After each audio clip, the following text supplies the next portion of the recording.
left. Your husband drinking all day. He's the wrong side of 40 and he is wearing light grey trousers. Big hand for that courage. Right, my name is Matt. I haven't done this for a long time, so I'm as rusty as fuck. So let's start with some admin. Where's Marina? Is she still here? Marina from Spain. Front row. Yeah. You can help me out here, Marina. I used to work in Spain, but because I'm English, I couldn't learn Spanish. My colleagues used to call me Señor Jodido. Oh, okay. What does that mean? Mr. Fuck? Mr. Fucked. Something like that. Wasn't that sort of job? Something like that. They told me it was Mr. Fucker. Yeah. I told them it was Mr. Fuckable. I was wrong. Because I'm quite old now, no longer fuckable. I am 57 years old, ladies and gentlemen. Woo! And I found that the older I get, I've got really, really good at things I couldn't do before, but I've got really, really bad at some other things. Yeah, spring chicken. Thank you. It's so nice. As I've got older, I started to get good at making and keeping eye contact. I'll pick on Alistair here. I used to be really shit at eye contact. Couldn't make it, couldn't keep it, but now I can make and keep eye contact. And as I've got better and better at making and keeping eye contact, conversely, I've got much worse at threesomes.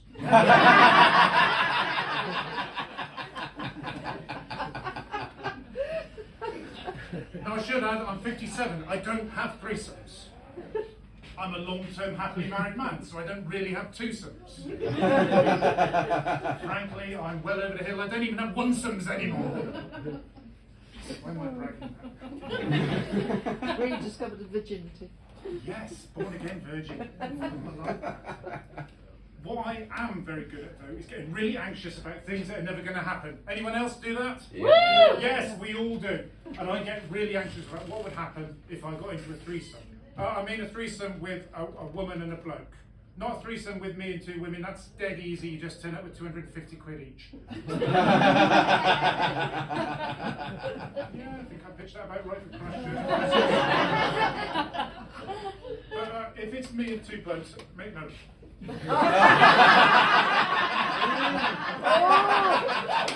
A Freudian slip. Maybe I should try that. Maybe I should. It's me and another bloke and a woman. There's a lot of ground rules. There's a lot of things that you could do wrong. There's a lot of agreement that has to be made first. I don't know if you guys are experienced with threesomes, but I think that there's some things that are just not right. You got to understand it first. So it's like, first question is it going to be a spit roast or a sandwich? And if it's a sandwich, how gay do we make it? Do we go all the way with the bloke and pegging and everything, like Prince William? Oh. Allegedly.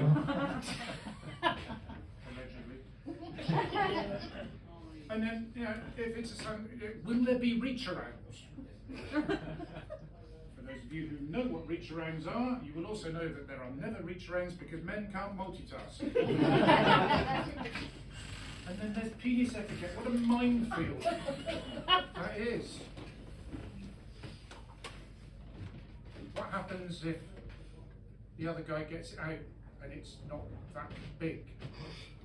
If he's one of those poor guys who, when he puts on a condom, can't roll it all the way down to the serial number. You know what I mean? Condom advertising man.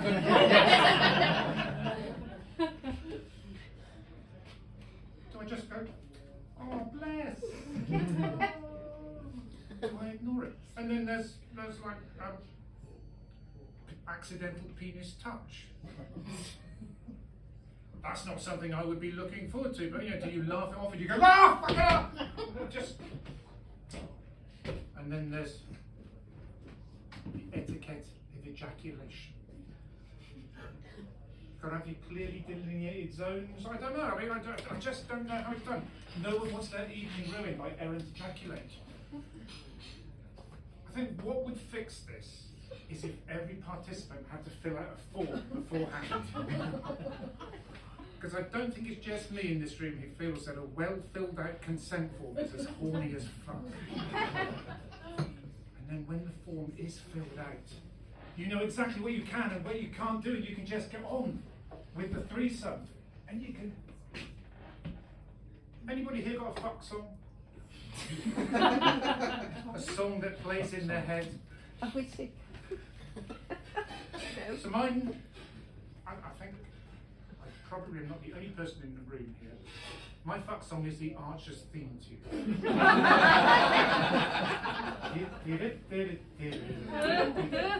It's brilliant. I mean, it lasts for 90 seconds. It's just a nice sort of pace, and it ends with and at the weekends there's a special version with an accordion, which is also this horny as well. And you're there, it's Archer's theme tune, and you know, this is living the dream. This is my bucket list. I am living like a porno star. Everything is perfect, everything is brilliant. This life cannot get better, and then suddenly I make eye contact. And suddenly I've gone from hardcore porn scenario, something for the wank bank, to I've got to have a bloke conversation. A bloke conversations are either about sport or cars. And I don't understand sport because I'm not into tribalism, and despite what's been going on around here, homoeroticism, so I can't do that one. And I don't know much about cars, and there's nothing. What do I say to the other bloke? I'm making eye contact with him. Something, the magic has gone, the romance is gone. What I really don't want to say, but what I definitely would say is, do you come here often? That was my third choice of how to finish that little bit, and I think, kind of like the threesome, I could have finished on something better. So I mentioned I'm 57, my oldest child is just 13. I became a father quite late in life, and that only happened due to medical intervention. It took the expertise and dedication of a lot of medical professionals to get me to go around the front. My son, I'm deeply, deeply proud of him. When he was 7, we went on Dad's camp. All the dads took all the kids away on Father's Day weekend. We went to Fairthorne Manor over near Portsmouth, wherever, fuck it, it doesn't matter. 30 dads, 50 or 60 kids, brilliant. All the dads drank round the campfire, drinking beer, talking bollocks, and all the kids ran off into the woods and recreated Lord of the Flies, which is... That's fine. My kids aren't fat, so they didn't get killed. And then in the evening, the kids come back and we barbecue all the crap meat and they feed the kids, and then they sit around the campfire and the kids play the alphabet game. You familiar with the alphabet game? Yes.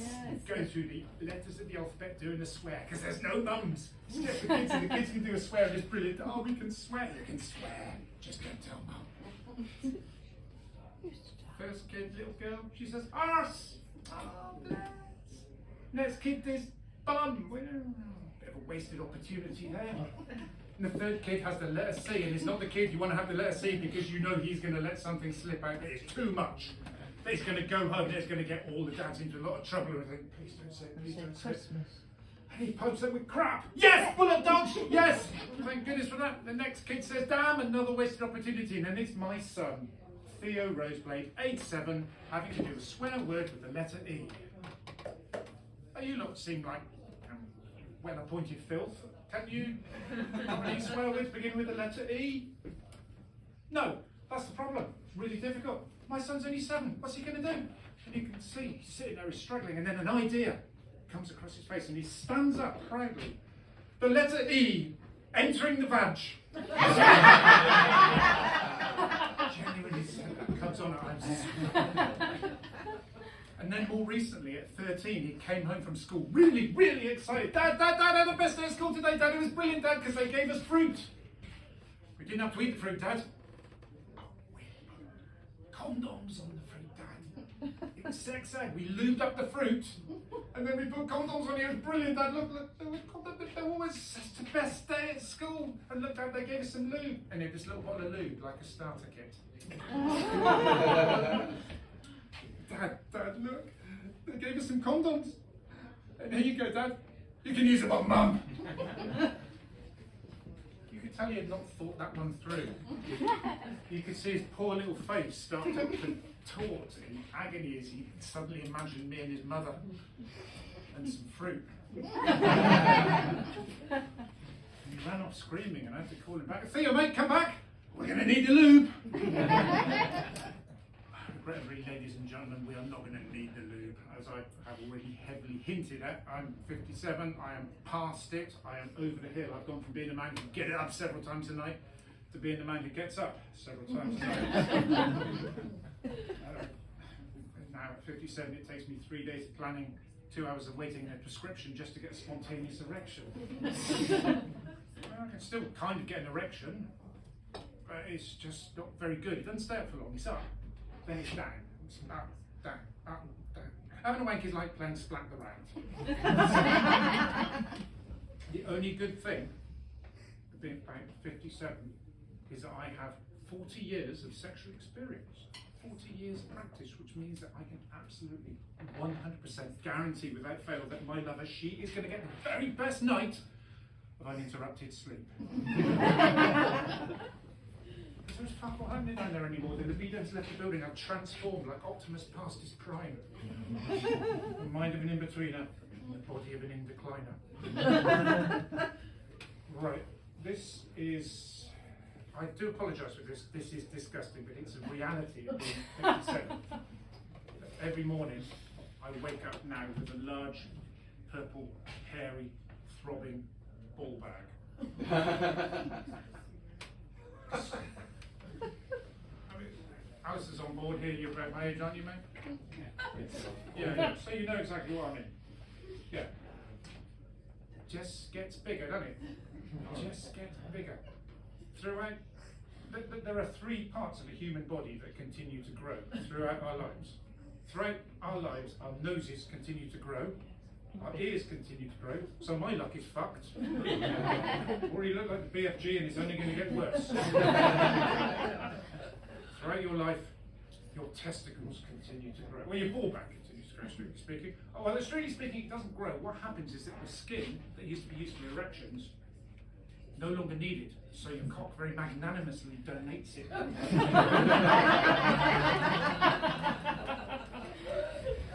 It's done now. The cock is going, hey, balls, I've got some skin I don't need anymore.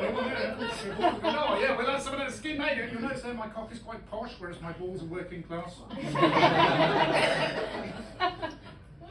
like Downton Abbey down there. But, yeah, throughout my life, throughout our lives, Alistair, the knackers will get lower and lower, to the point that you can pretty accurately tell the age of any man over 50 just by how far his plums hang. It's true. It's like when you're a kid and you stand up against the wall and your mum puts a ruler on your head. You can do exactly the same with your knacker hang. And just like when you're a kid, it is cheating if you stand on tiptoe.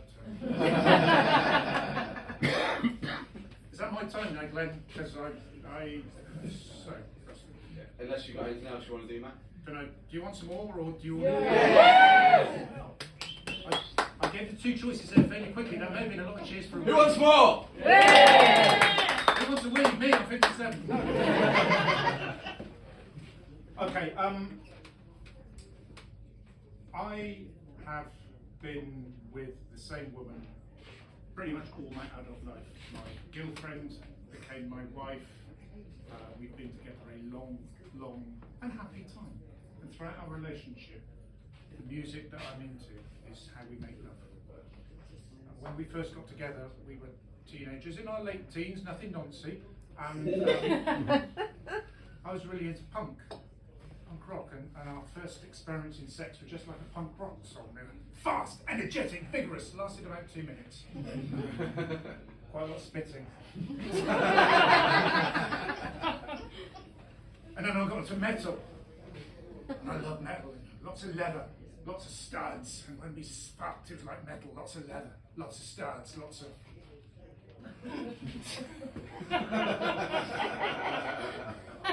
Now that finger and fudge gag tends to split the room. Not just the room. Despite my appalling sexual technique, she decided that I was the one. I always knew she was the one, but she decided that I was the one, and that was brilliant. We got married, we had children. It was just the best time of my life. It was absolutely brilliant. Highly recommended, but the sex, awful. Truly shit. All my fault, because I got into prog rock, progressive rock music, and when we fucked, it was just like prog rock. Not really that nice to listen to. Frankly, went on far too long, and always needed a very long solo to finish. But, ladies and gentlemen, the kids are now, as we've seen, older, leave us alone. We've started to rediscover the passion and the love. We've rediscovered each other. We have rediscovered 90s warehouse rave. Because sex at 57 is a lot like 90s warehouse rave. It only happens on a Saturday night. Quite often cancelled at very short notice by someone dressed as a policewoman. Sex at 57 is most like 90s warehouse rave. Nothing really happens until the pills kick in. I'm Matt Rose, but you lot are fucking lovely. I would take you home and...